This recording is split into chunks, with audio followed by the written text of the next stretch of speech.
ದೇವಲಾಪುರದಲ್ಲಿ ರೈತರ ಬದುಕಿಗೆ ಉತ್ತಮ ಮಳೆಯಾಗಲು ಪಾತ್ರರಾಯನಿಗೆ ಅಭಿಷೇಕ ಹಾಗೂ ವಿಶೇಷ ಪೂಜೆ.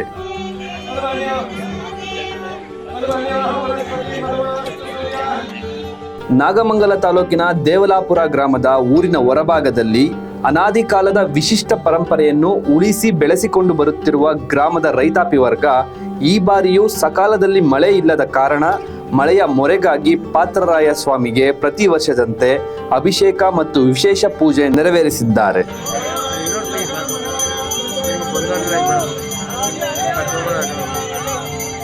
ಈ ದೇವರಿಗೆ ಪೂಜೆ ಮಾಡುವುದರಿಂದ ಸಮೃದ್ಧ ಮಳೆ ಬೆಳೆಯಾಗುವುದು ಎಂಬುದು ವಾಡಿಕೆ. ಈ ಪರಂಪರೆಯನ್ನು ಮುಂದುವರಿಸಿಕೊಂಡು ಬಂದಿರುವುದು ವಿಶೇಷವಾಗಿದೆ.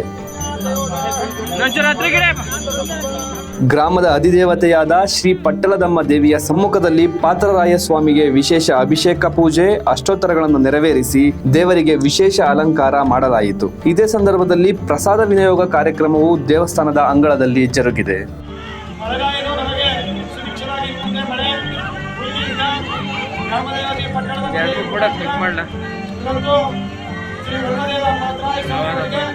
ಕ್ಷೀರಾಭಿಷೇಕವನ್ನು ಏರ್ಪಡಿಸಲಾಗಿದ್ದು ಗ್ರಾಮದ ಮುಖಂಡರು ಎಲ್ಲರೂ ಭಾಗವಹಿಸಿದ್ದಾರೆ. ಈ ವರ್ಷ ಮತ್ತು ನೋಡ್ತಾ ಮಳೆ ಬೆಳೆಯನ್ನು ಕೊಡ್ತಾನೆ ಅಂತ ಹೇಳಿ